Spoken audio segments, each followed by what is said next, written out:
really quickly, just some housekeeping items. I have these 4 wonderful humans in the room, and I want them to just raise their hands really quickly. I have Joshua Taylor, Ashley Graham, Anu, and Betty. Raise your hands, raise them in the air like you just don't care. You don't actually have to do that, but I love that Ashley was like, yeah, okay, cool. So these are actually designers that are in our New York studios, which is awesome. And we'll talk a little bit about IBM design, but you can look us up. We have a website and stuff if you want to learn more. I also put some papers over here that has information about what we have going on as a design program and opportunities that you might want to consider, like internships, full-time, all that jazz, right? I just want to get the housekeeping out of the way so we can now like do some stuff. Quick read of the room. How many people in here have done design thinking activities or iterative ideation before? All right, cool. But don't mess this up.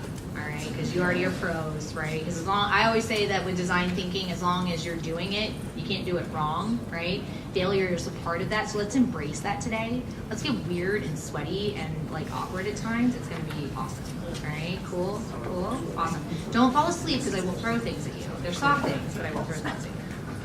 I will not actually throw anything at you. I just want to see if you're paying attention. So this is me. That's my face. I'm the Amber Meister. That's how most people know me, so feel free to call me that. I'm also a positive vibes technician. And I just recently had a role change, so now I'll be helping other companies that are clients of IBM transform by design, which is what we've been doing for the past 5 years. So really excited to do something new. But I'm always here if you ever need help or want me to look at your portfolio of work or give you advice. I'm happy to do it. So hit me up on the Amber Meister. That's how you can find me on the internet. Cool beans. So I'm going to go through some baseline stuff of IBM design thinking, primarily so that you have an understanding of our terminology, because I might say some things and you understand it to be one way, and language is really important to baseline when you start facilitating and working together. So before we get there, I want you to do something for me. Do you see the Sharpies and the Post-its in the middle of your table? Yes? Everybody grab one. You have 10 seconds to grab a Sharpie and a Post-it. Your 10 seconds is up. I'm just kidding. That was a quick 10 seconds. All right. So what I want you to do first is I want you to silently, divergently, all right? I want you to design a vase. You have 60 seconds to design me a vase. Go. Time's a clicking. Silently, divergently. Divergent thinking is silent thinking. 60 seconds. Actually, you only have 47 seconds now.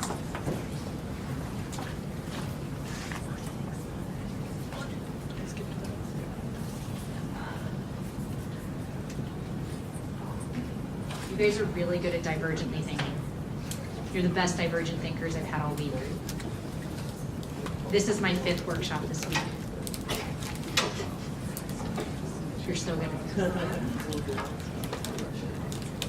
You have 10 seconds.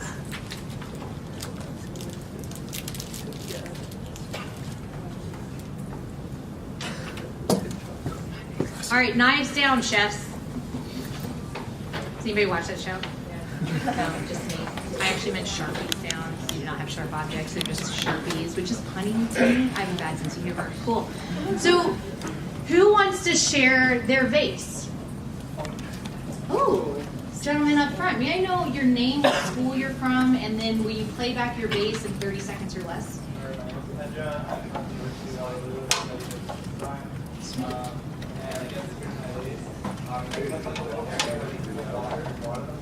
Another area where the flowers come out.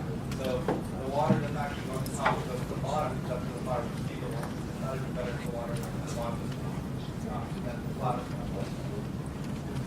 Fantastic. Can we celebrate his sharing right there really quick? So, Pedro, your vase was supposed to suck.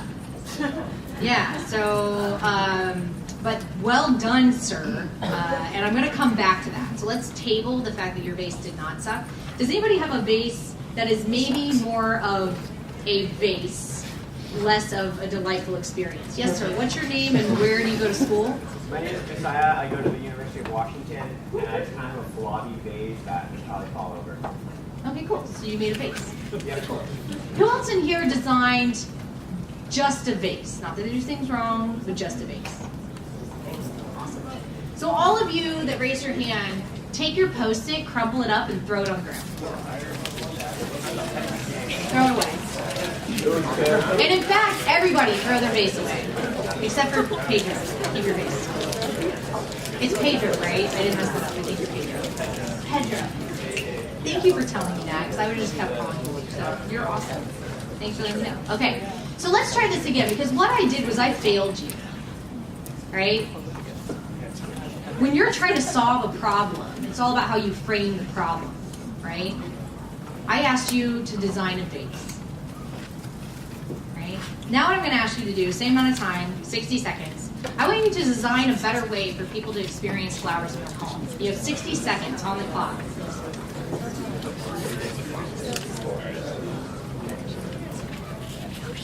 Divergently. You guys are so good.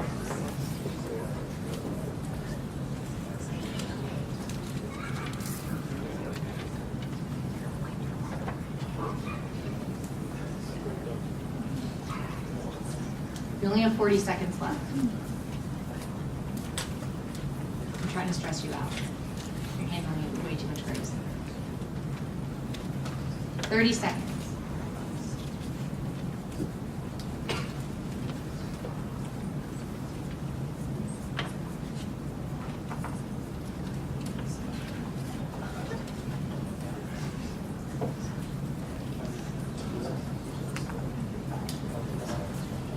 Seconds.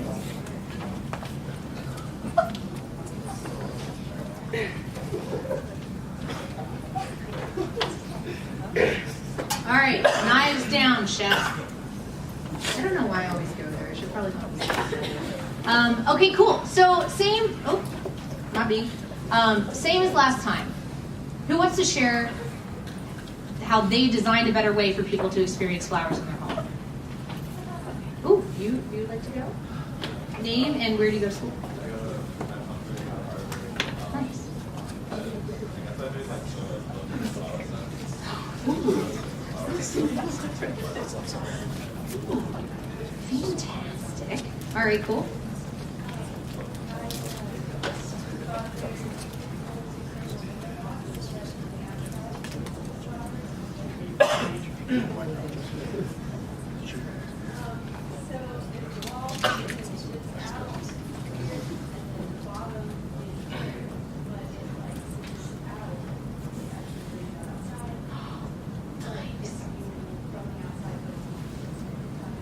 So people outside of your home and inside of your home can experience it, and the water drains out. Nice. Awesome. We have time for one more. Does anybody else want to share? Ooh, now the hands are going up. Your hand was really like enthusiastic. So, no ma'am. Gentleman with the glasses. Yes, sir. So I'm allergic to flowers, so this one is like almost like a photo frame, except it's like this way as well. So it's like 3D, and then there's a flower inside. It's got LEDs in there. But the key point being it's good for people who are allergic, and also maybe be like placed in a different way, not necessarily day. Nice. Awesome. What's your name? Where do you go to school? Franklin, Yale. Nice. Awesome. Let's celebrate their sharing really quick.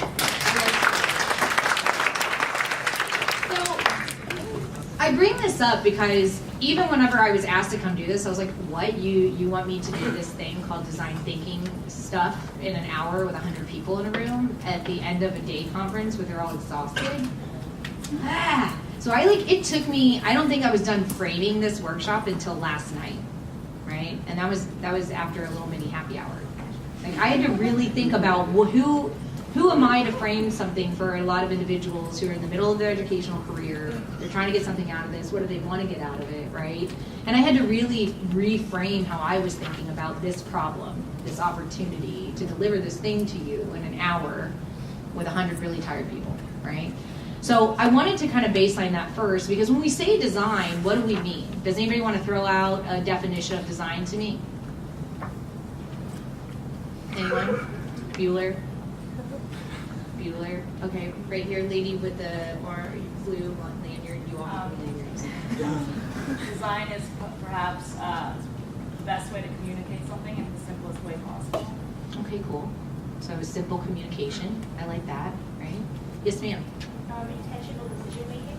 Intentional decision making. Ooh. I like the use of intent there. Do we have one more? Yes, ma'am. Manually articulated projects. Okay, cool. Awesome. So, was it manually articulate projects? Is that what you said? Yeah. Okay, cool. I want to make sure I heard it right. Okay, cool. Awesome. All right, I'll take one more. I'm going to say the thinking or the thought process or the decision making that involves multifaceted. Okay, cool. So a multifaceted approach. You're all hitting very close to how we define design at IBM, right? And I bring this up because, again, language is important for us to baseline before we move together, just so that we're all aligned, right? The biggest reason why you would practice design thinking in any element of your life, at work, at play, and in your volunteer work, and how you're going to prioritize the next steps in your career, is for alignment, right? Is to communicate alignment. So design to us is the intent behind an outcome, right? And I just want us to know that, because you might hear me say intent a lot, and you might hear us say outcome a lot, because we're going to try to drive intent towards outcomes today. Quite honestly, we're probably not going to get to an outcome. That's not the point. This is an educational offering, so we're going to focus on trying to show you how to frame things with intent and how to drive those towards outcomes, and hopefully give you some activities and that field guide that's on in your space, so that you can continue to practice this on your own. Because facilitation and design thinking takes practice, kind of like yoga, right? I don't know if you're a yogi, I'm a yogi, it takes me some practice, right? So just something to think about. Now at IBM, the way that we practice design thinking is at scale, right? So there's some behavioral models that we had to implement. Are y'all familiar with the design thinking frameworks from Stanford and IDEO, with these hexagonal shapes that are not really linear in the way they lay out their model, but they're still like this kind of like, it starts here and then it goes up and then over. And yes, you can move back and forth between the different hexagons, right? But there's still some rigidity to that, even just the visual of it and how it's communicated, although in practice you may not have pursued it in a visual way. That was really difficult for us when we were rolling out design thinking in 179 markets to 387,000 people, because that's how big IBM is, right? So when we approached it with this hexagonal model, it literally broke for us. We actually failed in our first attempt to launch design thinking at IBM, right? And failure's okay, right? Who in here can say confidently that they failed?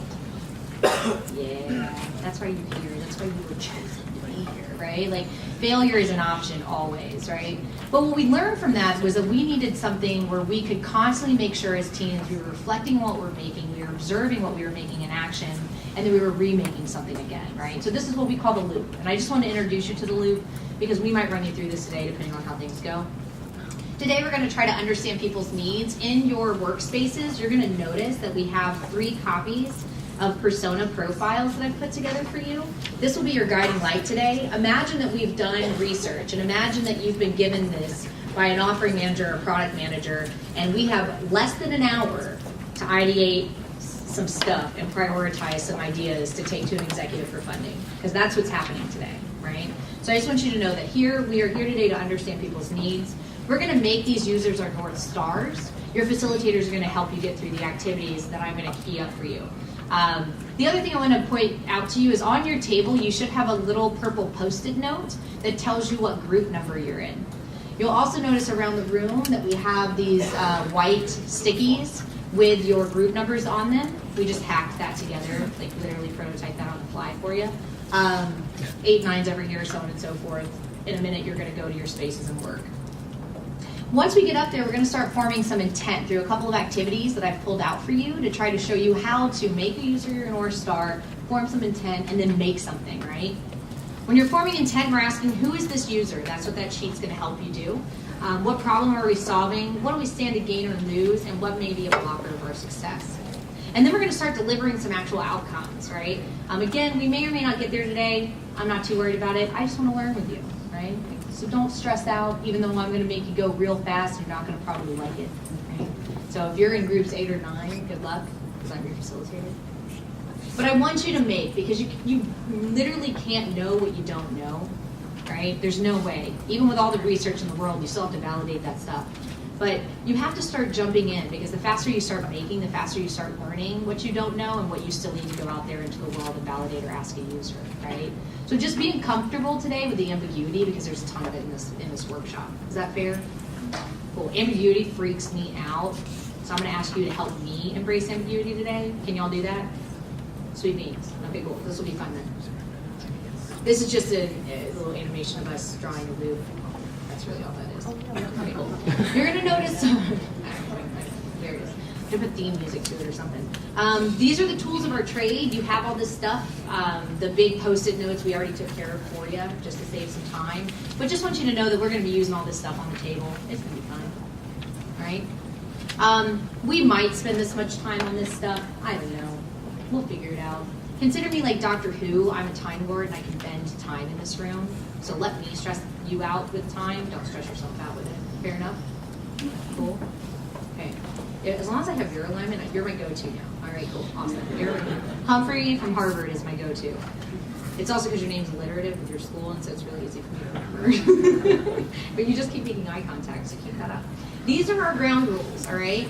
Show, don't tell. If I say divergently think about something, divergent thinking is quiet thinking together, right? You're going to be out of your chairs. I always say that our butt cheeks get in the way of our brain waves, so don't sit down during this, all right? Get up and off those buns, all right? Less talking, more writing, right?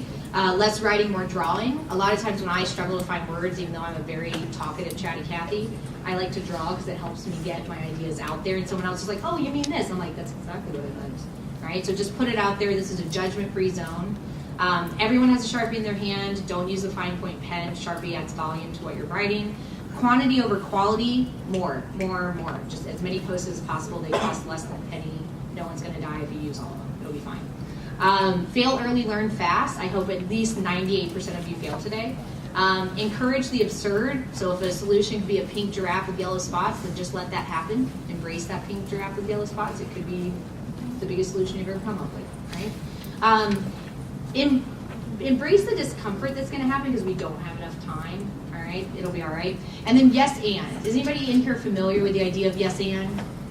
Okay, cool. So we're pretty comfy with this. I also see a couple of past Maelstrom interns from IBM, so you guys help me, help you, help me, help them. Cool beans. Just don't shoot anybody's ideas down, right? Like, don't shoot my pink giraffe with yellow spots down. It could be a really great idea, and it could solve the problem, right? So just let it happen. So we're going to get into the case now. If you have questions about this stuff, we do have the facilitators here to help. For time, I just got to speed through, so apologies for not stopping for questions. But to kind of set the tone, the Labor Department predicts that tech jobs will grow faster than the average at a rate of 12% in this decade, right? Whoa, that's a lot of jobs, right? What's really interesting, as someone who's been in talent acquisition for 10 years, specifically within design and tech, and then most recently with IBM, these are actually statistics from IBM. We see over 1 million applicants a year, and we have about 70,000 job openings a year. On average, this is an average global view of our, we make up a lot of this stuff, right? We're just one of the many, right? So basically, there's a ton of jobs out there, right? But there's also a ton of people, there's 100 of you in this room right now, that are pursuing opportunities perhaps within those fields, right? Or with some kind of tech influence. So what I want you to do today for the persona that's in your table, and most of them are candidates, although some of you might actually have the hiring manager, which is fun to solve for. I want you to design a better way for a candidate to navigate the tech job market and land their first gig, right? I want you to take a picture of this, one person from each table, so that you don't lose sight of it. Just JIC. It's my life hack. I also just realized I failed already in not printing this out for you. So look, failing live, and no one died. It's all done. Cool. Has everybody got it? Cool beans. I wish we had a conference Slack so we could just Slack it out. That'd be great. Okay, cool. Who are we designing for? The persona. Do you need me to go back? No? Okay, good. So some of you have Lucy, right? These are in your table, so I'm not going to go through all of them. We will be solving for these pain points because we will not be going through an empathy mapping tonight due to time. Some of you will have Robin. Robin's the hiring manager, right? Lucy's actually a GED grad looking for her first job, right? Sun Lee is a freelance developer and graduate student studying HCI. She had a daughter young. And then we have Blake. who's been working for about 15 years, kind of a weird, kooky dude, and wants to spend more time at home, but also wants to have and kind of upskill or up-level his next step in his career, right? So typically what we would do is go through an empathy map. Who in here has done an empathy map? Okay, cool, right? So imagine that we did that, and the outcome of that empathy map are the persona profiles on your table, right? So just so you know, I didn't want you to think we don't do this. We take this step, we just didn't have time today, right? Simon's scary. He's terrifying, right? Where we're going to take this immediately is we're going to go into actual need statements, right? Now, a need statement directly addresses a pain point for a user, right? This is something that we use often when we're trying to define what we call product hills at IBM. You can read more about that in your field guide later. We call these baby hills for some of us. But what I'm going to have you do, and you're going to have 10 minutes to complete this, all right? I'm going to keep you on time. So are your facilitators. But you're going to go up to your various areas, and you're going to take a Sharpie and a Post-it pad with you. The first thing you're going to do is identify which user your group is solving for. So find one person on the team to draw their face on a Post-it and their name underneath it, right? And then you're going to actually define, let's say it's Blake, needs a way to blank so that blank, right? They need a way to address their pain so that they can have a more benefit from trying to land their next gig as a professional, right? Does that make sense? Cool beans. So you're directly addressing the pain points that are on your user profiles on your tables, right? By building these statements. And think of them like a Mad Lib, right?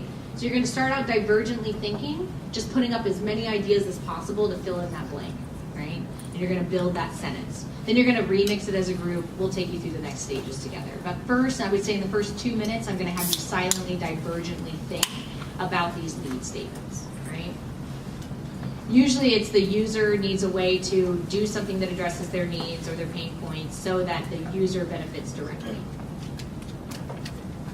Cool beans? If you have any questions, these facilitators are here to help you. Does everybody get this? For the most part.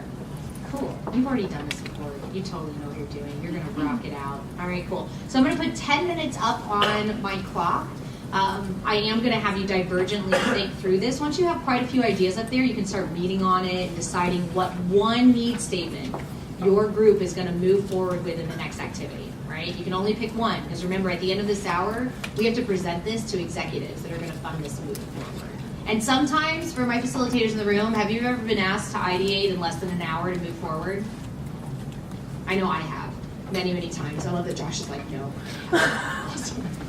I get asked to do this on a regular basis, right? So just keep in mind that this is somewhat real world where you have basically not all the information that you need, but you still have to drive an outcome, right? And you want to do it in a user-focused way. This is our first step to doing that together.